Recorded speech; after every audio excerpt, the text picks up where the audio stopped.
Commissioner. Diana? Aye, Diana Cass, Commissioner. Judah? Judah, you're You have to muted. unmute him. He's muted. Can you hear I'm me asking now? him. Yep. Okay, there you go. Okay. Hi, Judah Garber, Commissioner. Okay. Aisha? Aisha's muted. Yeah. Hi, Aisha Ghazi Edwin, Commissioner.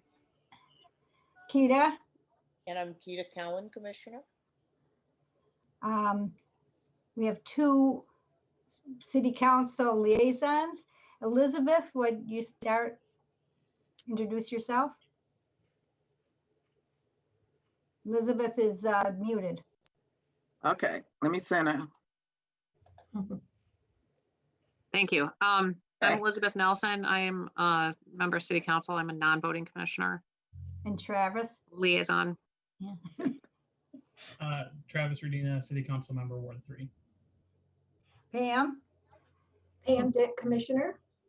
And Denise? Denise Janess, Staff Liaison. And Good Denise evening. is our host. Yes, and host. Okay. Thank you. Do we have any people who are, this is time for public comment for people who want to speak. Is there anybody in the queue, Denise? No, Leslie, I don't see anybody. Okay, great. Agenda. Everybody has a copy of the agenda. Do we have any motion to pass the agenda? Approve the agenda? Sure, I I move- move to approve the agenda. Second. Thank you. I'll Any second. discussion before we vote? All in favor? Aye. Aye. Hi. Opposed? Good. Minutes. I'll have a copy of minutes for the meeting Wednesday. December.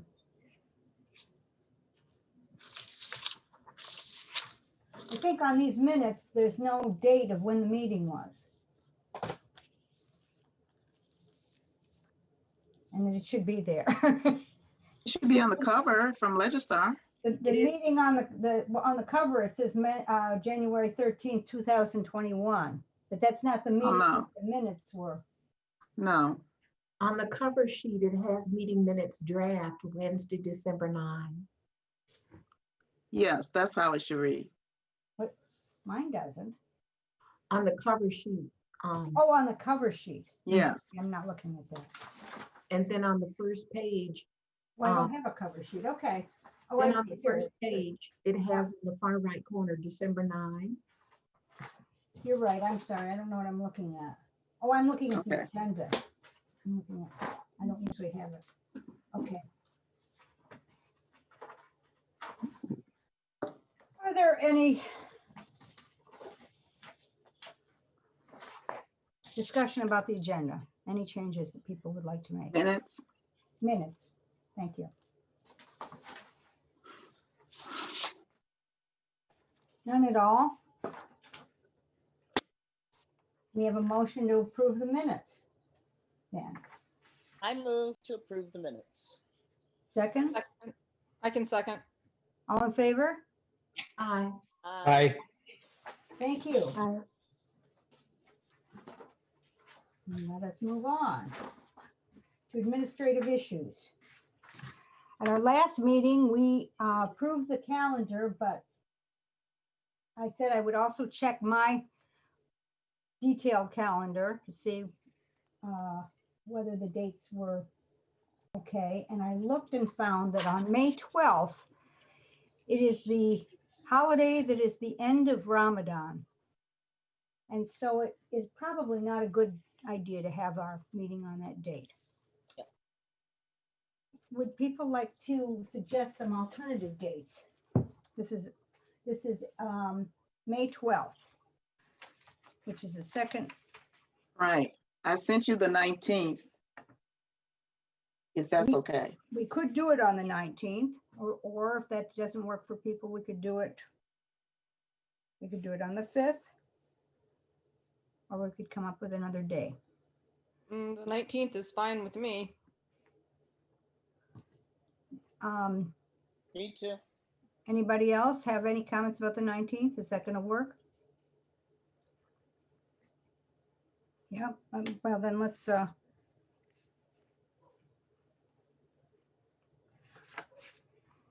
think we voted on the agenda before. Can we vote on to approve this change then for May 19th, 7 p.m. I So move if you want, to change the meeting date to May 19th. Correct. Mhm. All in favor? Oh, a second? I can second. Thanks. All in favor? Aye. Okay, done.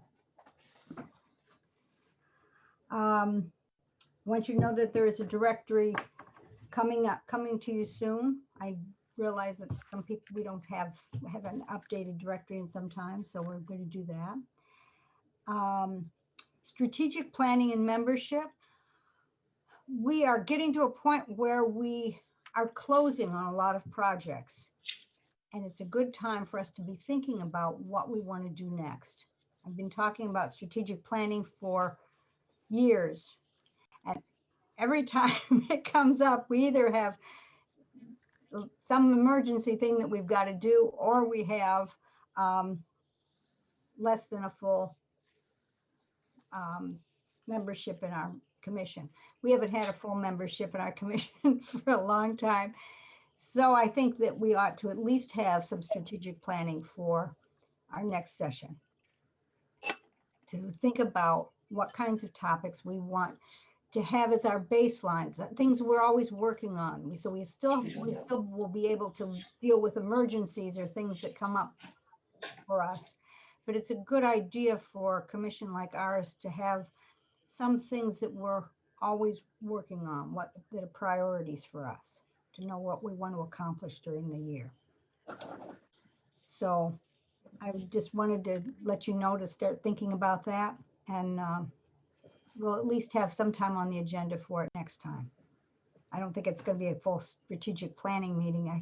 I don't know, I think that it'd be hard to do on Zoom, but at least let's talk about it.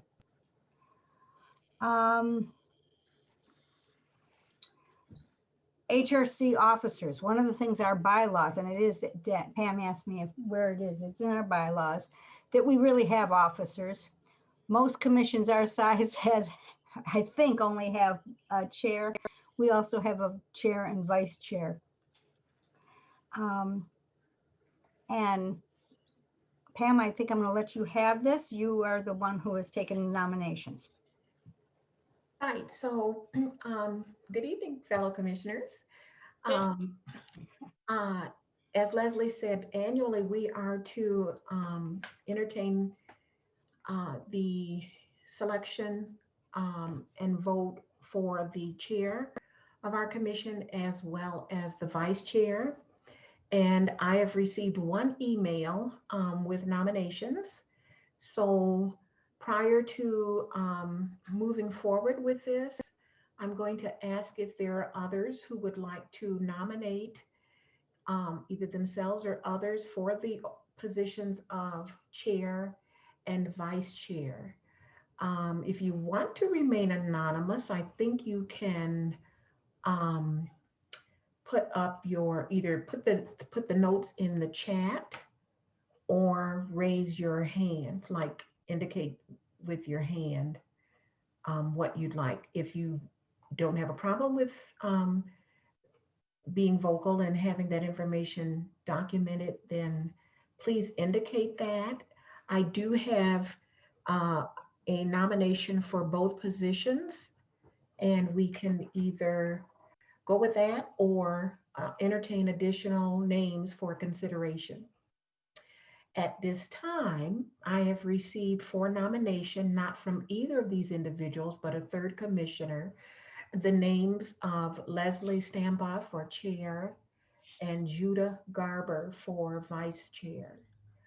Are there any other names that anyone would like to submit for consideration for either of those positions?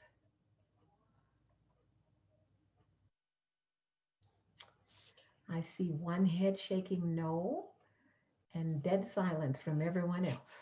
No. Okay, so with that, then I'm going to move, or I'm going to ask that someone move that the nominations be closed with a second, and then we will vote on the names that have been presented. I move to have the nominations closed at this time. Thank you. A second, please. I second.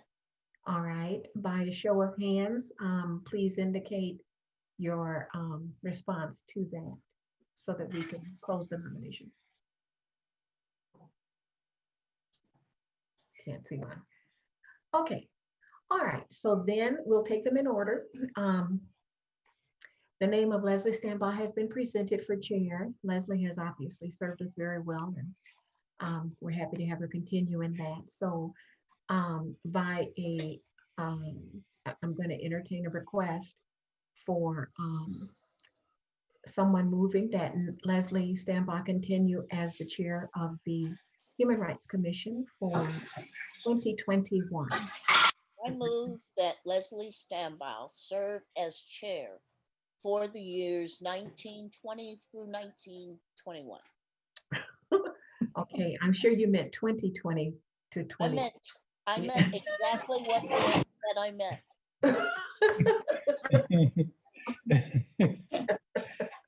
All right, is there a second? A second, Second. All right. I a have two third. seconds. All right, all in favor, show by the uplifted right hand. Any opposed? All right, that motion is carried. The next name for consideration is that of Judah Garber, for the position of vice chair. I'll entertain a motion for that. I move that Judah become our vice chair. Second, please. I I second. second. All right. Any question? All right. Judah is new to our commission, but he comes well recommended and I'm sure qualified and will do an awesome job. So any further discussion? All right. If you would please kindly indicate your position by the uplifted right hand. And I believe the motion carried and it is unanimous for all of us. So thank you both and welcome. Continuing on, Leslie is our chair and Judah, welcome to the commission as our vice chair. Applause is appreciated. Thank you. Do we have any words from our new slate?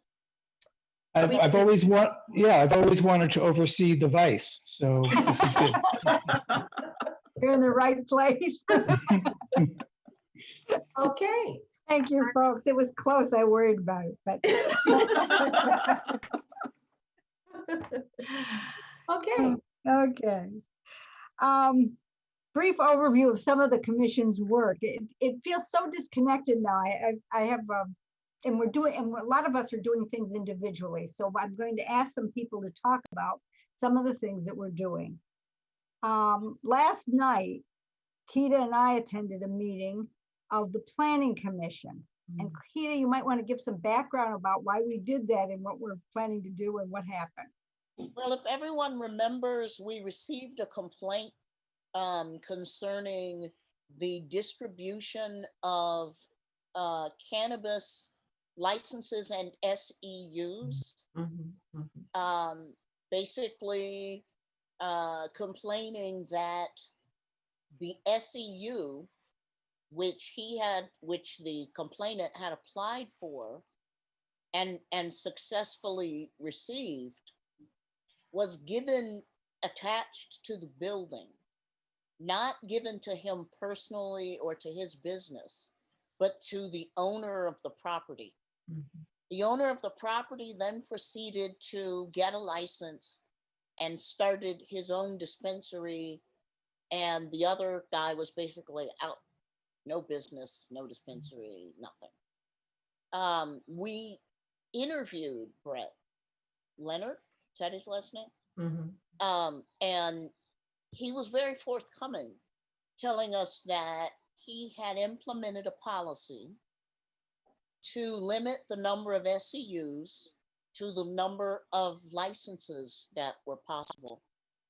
in order to prevent a rush, for SEUs and licenses, because even if you couldn't get a license, you could get an SEU, and I don't know, but he acknowledged that that was not a city policy, nor was it written into the ordinance. Yet the city council, I think the following year, did pass an ordinance that did limit the number of SEUs to the number of licenses. To cut this down to the theme, our current strategy for distributing licenses and SEUs for cannabis dispensaries favors the owner of property relative to and disadvantages anyone who's renting. And Brett acknowledged that. And this opened the conversation as to the role that equity might play in the construction of the framework of land use policy. And he informed us that a subcommittee was forming to look at this. And Leslie spoke with, I don't know, what is Sarah's role, Leslie? She's the chair of the planning commission, co-chair. So the co-chair of the planning commission invited Leslie and I to attend, which we did telephonically, and heard a fabulous presentation from two University of Michigan professors who have created a mapping project to identify the neighborhoods in Ann Arbor where there were racially restrictive covenants. Actually, they're looking at restrictive covenants of all kinds, but of course the racial restrictions are the ones that proliferated in the between the 20s and, let's say, early 60s. The planning commission the members expressed a lot of interest. They asked, I thought, a lot of really good questions. They certainly seemed open to the idea of pursuing policy changes. I think, we don't know until those changes are actually being proposed, but at the very least, we're at the beginning where people are acknowledging that there was a problem, and that problem has predicted a lot of the segregation that's occurred in the city, and obviously impacting education and employment and the creation of wealth in neighborhoods of color. So Leslie and I introduced ourselves and let the commissioners know, the planning commissioners know, that we were eager to collaborate with them, hoped that that might be possible on a subcommittee. And at the end of the meeting, the chair, Sarah, indicated that, that is something they're going to consider. So I thought it was a successful first meeting, and we'll see how soon they're able to put the subcommittee together, and then we can begin to look at different policies and practices, I think. Very interesting. It wasn't something I would have ever predicted, and yet we started looking at the history of the segregation that we see today, what possible zoning, what zoning there was and what policies there were in the past. And it's a big issue. This presentation was a nice piece of that, of the history that went into it. And what I think the Planning Commission and the Planning Department are looking for is some input about how land use affects, has outcomes that affect discrimination and segregation in the city. So it's a possible thing, good thing for us to do. The entire presentation and the meeting will be posted on the city's calendar. Yeah, and when I find it, I'll send everybody because it was Mike Steinberg and Professor Goodspeed. Something something like that. I'm not very good with names, so. It was very interesting, very well, and it had some maps that we haven't seen. Lots of We couldn't see them that's yesterday. right. We'll be able to see them this time. I have a quick question. You didn't get to the SEU issue, I assume, yesterday. Oh, no, Oh, no. no. We were introduced during public comment.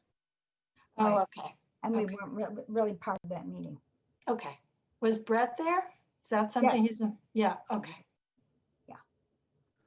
But there was no comment about that at all. They had Well, no- we didn't raise it. No. And Leslie and I talked about whether we should and decided since this is just our introduction, it's probably premature. Right. Judah is a member of the crew study group that we've got with, right now it's with a couple members from the Independent Citizens Police Oversight Commission. And we have included Kathy Wyatt and Belinda Doolin. And maybe more will come. But Judy, do you want to say a few words about what we're doing in that? Sure. Really, it's at this point, it's been a wide-ranging discussion. I guess that's perhaps too wide-ranging. I mean, we've covered a lot of ground and haven't really decided on a particular focus or particular action items. So I think, but that is our plan for the near future, is to narrow it down, get a consensus of the group, and focus on one or two issues that we think we can, take some action on. At this point, I couldn't even list all of the. You could look at the minutes if you're interested to get a sense of the range of discussion. It's been very interesting, and it's been interesting having these outside folks like Belinda Doolin from the Dispute Resolution Center share her perspectives and her particular focus on juvenile justice and restorative justice. And and also, of course, we've been closely following the developments with our new prosecutor, Ellie Savitt, who's published his plans for going forward on eliminating cash bail and lots of other significant changes, which, are just, I personally think are incredible. Like if I were to have said, what would I want for a prosecutor to enact, crew policies that are great, and we'll see how well it can get done. But in writing, it looks to me really amazing. So we've talked a bit about that, and maybe we don't need to push hard on some of those areas because they're being handled. The court, on the other hand, could maybe need some pushing, or at least at the minimum further study.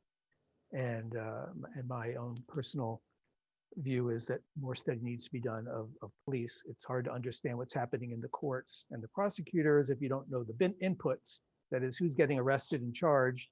Helps you understand a lot more about who and why the sentencing is what it is. That's my personal view. But anyway, we've had a lot of discussion and we're trying to focus in on some action items in the near future. One of the things we're finding out also is that there are a couple groups in the area that are also working on pieces of this. ICPJ is one. There is a county commission, and there is and it gives us a chance also to look at what the equity office is doing, the county equity office. So this is going to give us a chance to coordinate our efforts with them, and all maybe together, or each of our efforts separately will make a difference.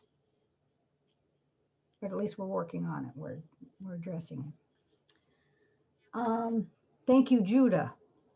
Aisha, you have a new responsibility you want to talk about, and it's exciting. Sure.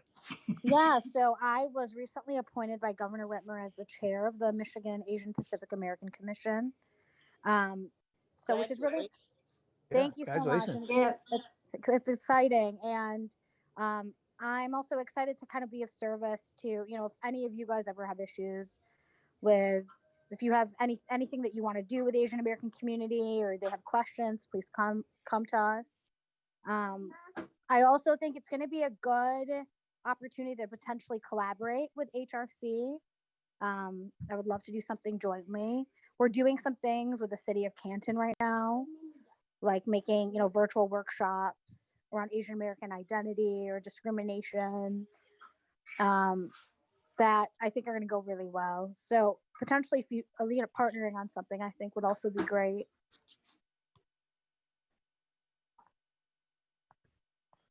Congratulations. Thank you. Kita is, I don't think you have anything to say about it yet, but well, you do. We know that there's going to be a county group on reentry. Right. And That Kita has Kathy- volunteered to represent us. Right, the group that Kathy Wyatt talked about when she was here last. Yes. Yep, and I both volunteered and was volunteered. So So- it worked out. I wanted you to know about that.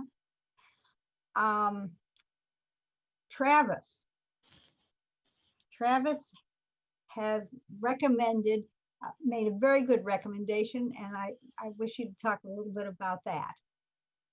Yeah, so well past the recommendation phase now. Mayor Taylor has appointed a new LGBTQ liaison for the city.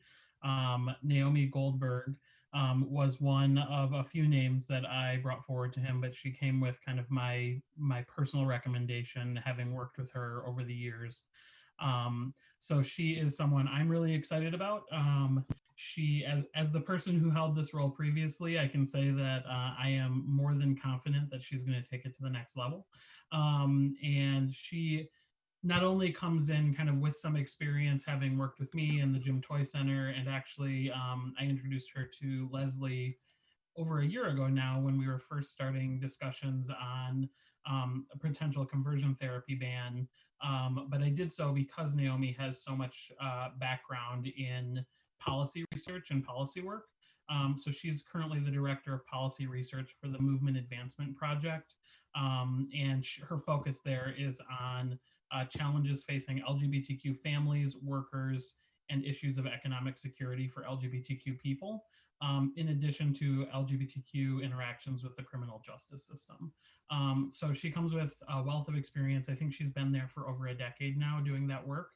And so she's going to be an excellent addition, not only to, I think, the mayor and council as an advisor, but I think also in her willingness to work with this body. And I know that she is interested. I actually had a coffee hour with her last week and had the opportunity to introduce her to members of the LGBTQ community. And she's excited about doing those regularly and wants to work with all of you on things that we can continue to make improvements on. So I'm really excited about her, and I think she will welcome the opportunity to come introduce herself at a future meeting. Yeah. And I met her, and I think she's great. I'm very excited about it. Okay. The next thing is just other status, other ordinances. We've got 3 of them outstanding, I think.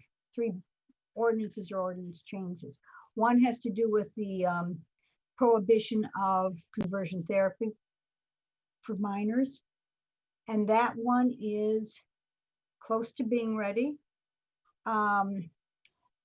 A similar ordinance has been, there's similar ordinances all around the country. This is not, we're not doing anything new at this point, but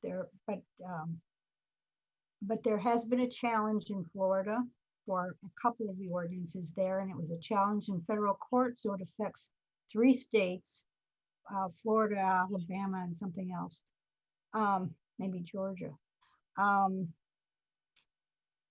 But it may be overturned in, there's going to be another appeal, and then if it is not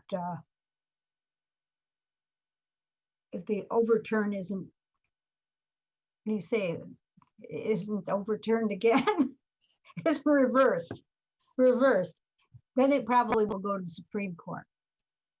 I think ours is still, we're still going to put ours up and ask City Council to approve it. And you should see that next meeting. The second one is that we'll have to make a change for the 180-day issue on the non-discrimination ordinance that we decided on, and I'll talk about that in a minute. And finally, the fair chance access to housing ordinance, which is also coming up, and we'll talk a little bit about that today, but I don't think, again, that's quite ready to be passed. But we have a resolution that we'll be dealing with. Those are the three things that are still outstanding and hanging. So let's take them one at a time. And we'll start with the 180-day issue, which is it's in the non-discrimination ordinance, and it is also in the fair chance housing ordinance. Wait. I don't, what did you just say, Leslie? I didn't hear it. The 180-day issue is the issue having to do with the Human Rights Commission accepting cases that are not longer, have not elapsed for more than 180 days from the time they either the incident occurred or people should have known that the incident was discriminatory incident happened. We decided not to set a limit of that sort. Judah, Aisha, and Kita got together to talk about wording for that, how we would change it.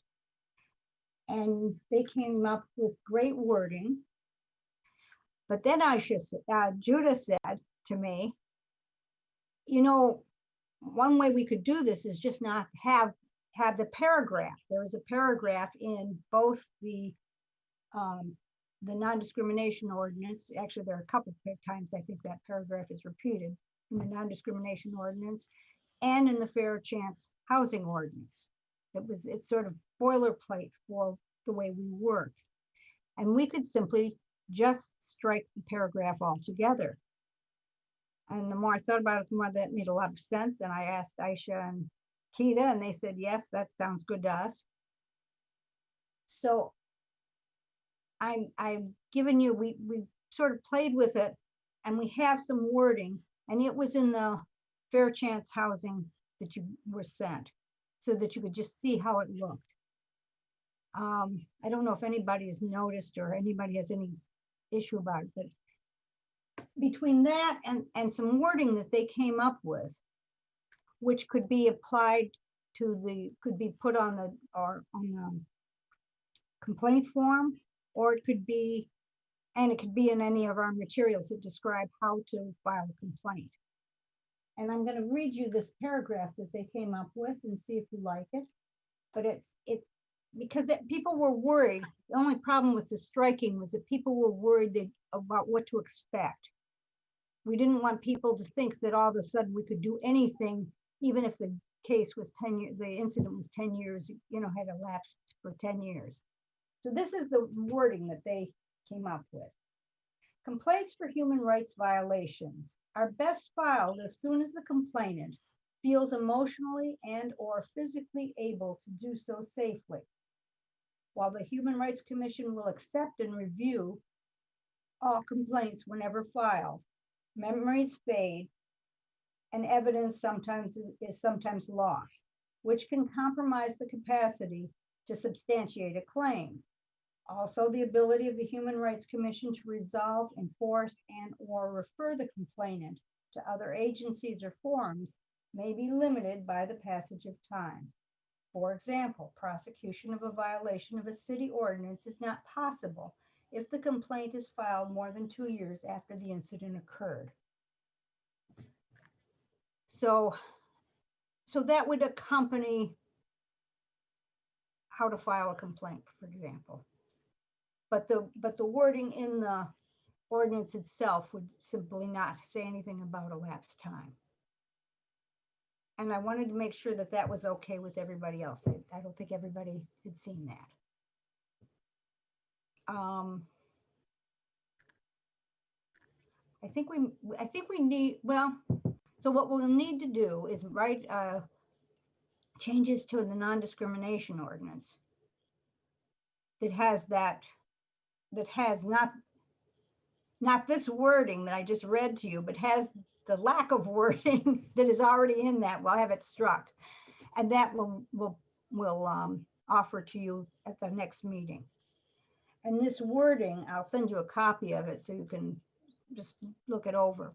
But we will put that on the website somewhere so that people know that, yes, you can file it at any time. However, there are some limitations and you should just be aware of it. And please try to be as fast with it as possible. So that's the 180-day issue. Any, Judah? Yeah, so I also played with it this afternoon with making for the fair chance housing, a shorter version of that other explanatory language, because it's a simpler thing, and there is an ordinance that governs that. So anyway, I'm just gonna send you a copy of that, of possible text of that. Okay. It's so very similar to what you read, but a little bit shorter, and for key to Aisha, and you can disseminate it with everyone else. Okay. Okay, we'll look for it. And Okay. Linda? I was just going to say this, it occurs to me, we're going to have to somehow, if this is putting the cart ahead of the horse a little bit, but if the fair chance access to housing thing passes, it's going to be a whole separate section on our website with a different kind of complaint form and different instructions. And this is the first time we're taking on a complaint process for something other than the non-discrimination ordinance. So we'll have to figure all that out down the line. But that's right. Judah saying what he just said made me realize, yeah, if we're going to have instructions which we already have, for filing a complaint under the non-discrimination ordinance, we're going to have a separate and distinct section for fair chance access to housing compliance complaints. You're absolutely right. Okay. Yeah. But it can be done. I know about 3 languages. We'll do it. Okay. So Judah, you will send it to me and I will circulate it. Yeah, I just texted that to you, Leslie, and the other members of the committee. And it's similar to the other one, but yeah, if people are going to file, they need to have some clue as to what we can and can't do. Right. Though putting in the ordinance is another question. So yeah, so look at that and we can talk about it next time. Good. I say one other thing, as long as we're on the non-discrimination ordinance language, I just want to thank Denise. Denise has been working with Nick, the IT department, to try to, we've been doing it the old-fashioned way. Right now, we have our complaint forms on the website and you have to print it out, fill it out, send it in, scan it, whatever. She's doing for us what she did for ICPOC, which is you'll be able to fill out a complaint online and just hit submit. So we're working on that now. And then we're also, as part of that, changing the website a little bit to add instructions, better instructions, and put some of those instructions on the online discrimination form. And it'll include the language that you were just talking about, and then other things about what they can expect once a complaint is filed. So, thank you for raising that. That's right. And that's going to be a very big change for us, a good change. I think so, yes. Now, with that improvement in workflow, wouldn't it become possible for all the commissioners to access and participate in hearing the complaints? No, No? because the complaint will come directly to the non-share drive that holds our complaints. Oh, okay, thank you. Yeah. And then I would notify you that we received a complaint. Right.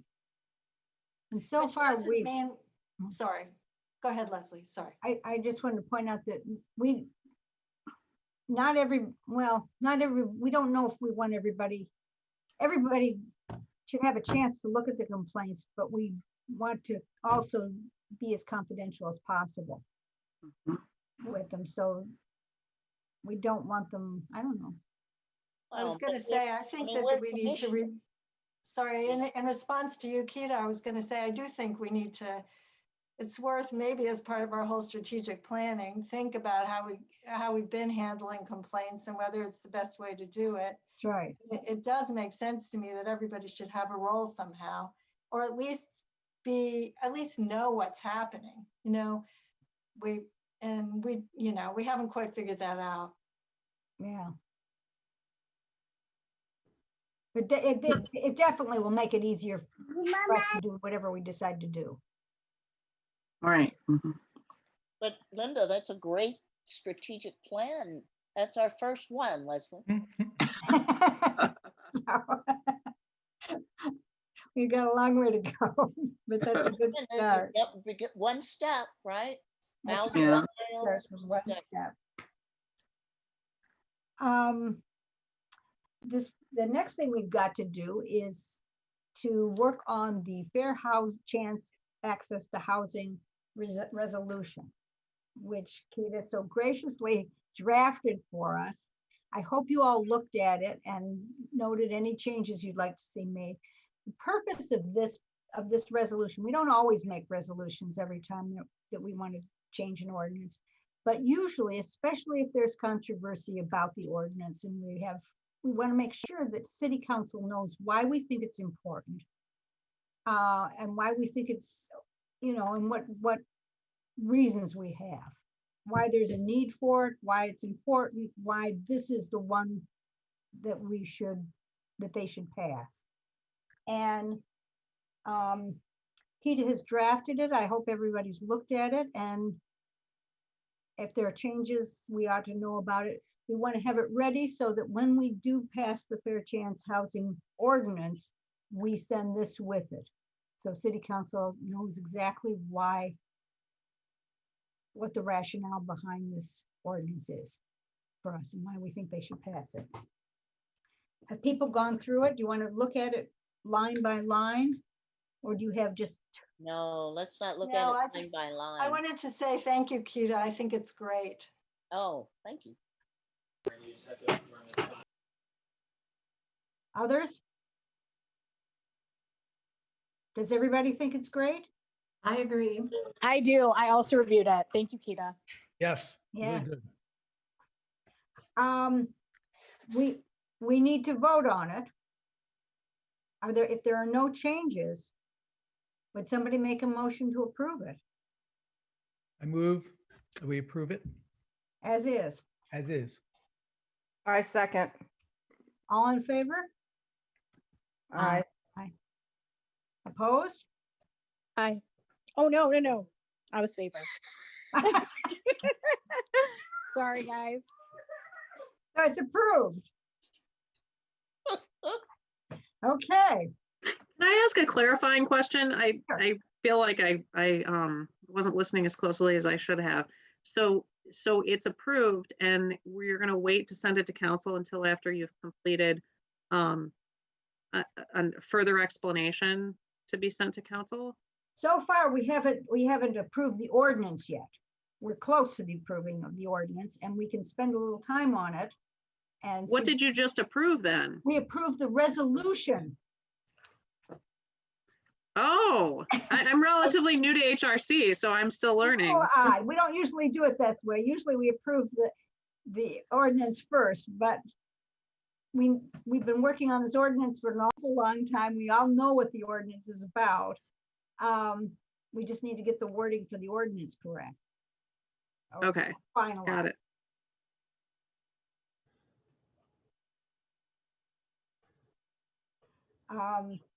So let's just look at the ordinance and look at the changes we're making, because we made some significant changes since the last time you'd seen it. Not anything added to it, but things subtracted from it, I think, mostly. Yeah, I mean, at this point, we're just, I think substantively it's not changing. I mean, we all kind of know what prohibition we're going after. Margaret recognizes some of the definitions need to be removed because we're getting rid of some of the exceptions that we no longer need now that we've added, what are we calling it? Supportive Housing. housing. Permanent supportive housing. Right. So, you know, we're basically tinkering around the edges just to get, you know, to crossing the T's, dotting the I's, and it should be all set to go, you know, this week even, and then Leslie can send it around and we can formally vote on it next week. But nothing substantively has changed since we last discussed it, I think. No, the only substantive thing that has changed is that there are fewer exceptions than there used to be, which means that most people are covered. Most people who have rentable property will be covered by this ordinance. Isn't that true? Except for city, except for permanent supportive housing, where they, like Avalon, where they have social workers and services provided to tenants. And public housing in general, HUD related things. Yeah. Yeah, HUD financed. Yeah. But so I think the point is, at least according to Margaret, there wouldn't be any other exceptions. So we had a whole section in there to cover landlords who needed to comply with some federal, state, other federal or state things that might require them to do a background check. But as I understand it, Margaret was saying that it's really only HUD-related public housing that would have those kinds of requirements. So once we've accepted them from it, and then we added another one. We added the wraparound service type housing providers. There is no reason to have all those other exceptions for landlords who may have to comply with some other federal or state background check requirements. My understanding is she didn't think there would be any. So we didn't need to have all that rigmarole that we had in there. Right. We took off rigmarole and we took off the 180-day time limit as well. So it's a cleaner ordinance. It's almost ready to go, and you'll see it soon. And we'll pass it next month. And that is all we have on the agenda. Is if there's no new business, we can make this a very short meeting. Any new business? Any commissioner communications, things you want to say before we end this meeting? Right, Travis? Yeah, I just have something really briefly, and Councilmember Nelson might want to add to it as well. And I just wanted to let you know about a discussion that we were having at our last council meeting around facial recognition technology. And I think there has been some interest by members of council in having both the Human Rights Commission and ICPOC potentially work together on banning that here in Ann Arbor. I am still having conversations with Councilmember Song. I know that Councilmember Nelson has been having conversations with residents and has shared some information with me as well. And so I think that's something that we might seek your input on in the future. And so I just wanted to give you the heads up on that. When I first became chair, that was my the first thing I cared about was surveillance cameras. And no one was interested, including city council. So and I'm so glad it's back. And for just a little bit of clarity, we did get confirmation from our police chief at the last meeting that the technology is not currently being used by the police department.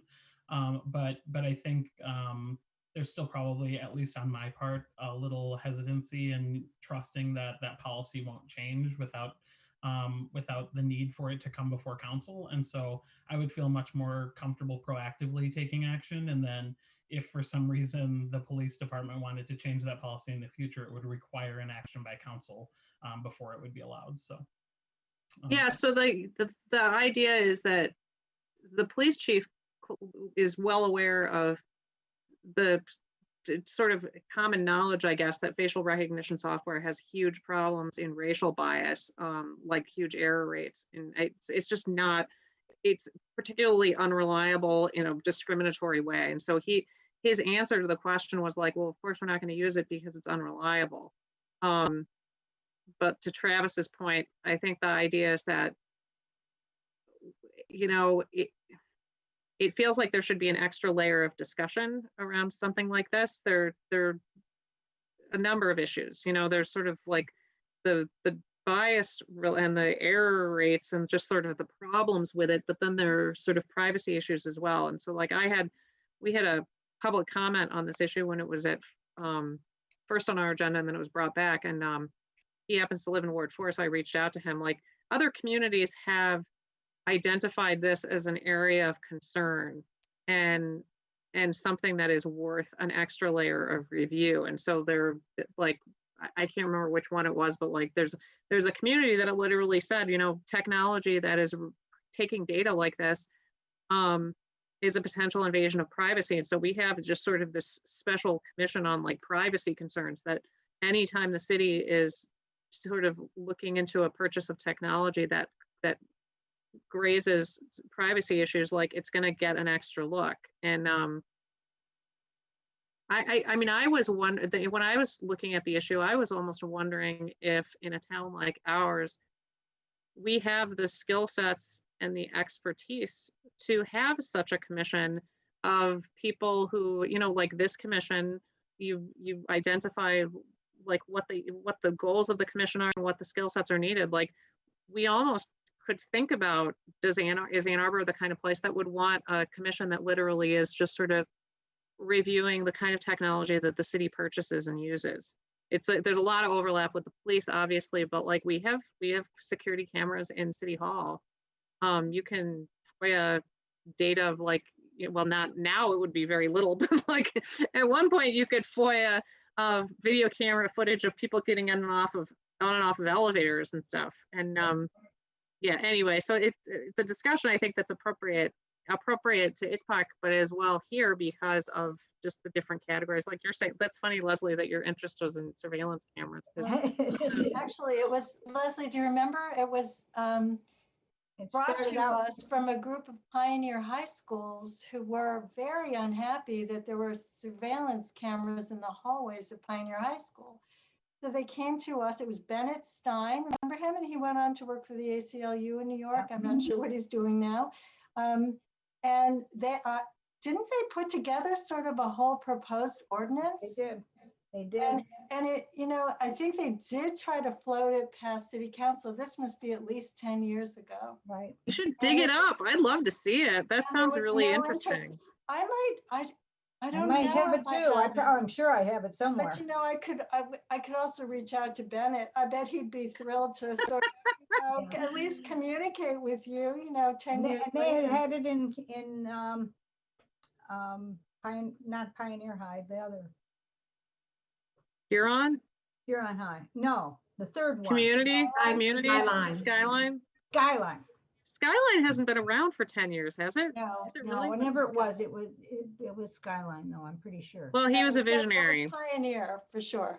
It was He was Pioneer. It Pioneer. was Pioneer. Yeah, Yep. yeah, absolutely. Okay. Yep. Yeah, those kids went to Pioneer. I remember it well. Yes.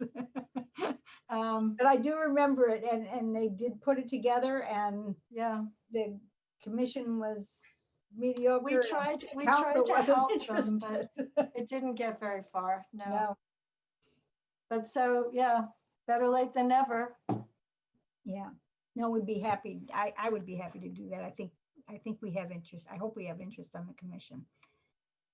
Great, then yeah, I will have further conversations with Councilmember Song and Councilmember Nelson, and we'll be in touch about maybe putting it on an agenda in the future. Great. Anything else? Somebody want to move to adjourn then? I move to adjourn. Second? All in favor? Aye. Thank you all. Thanks. Bye. Bye. Yeah, Yeah. soon. Look for stuff coming out though. We want input from you. Okay. Thank you. Good night, everyone. Good night.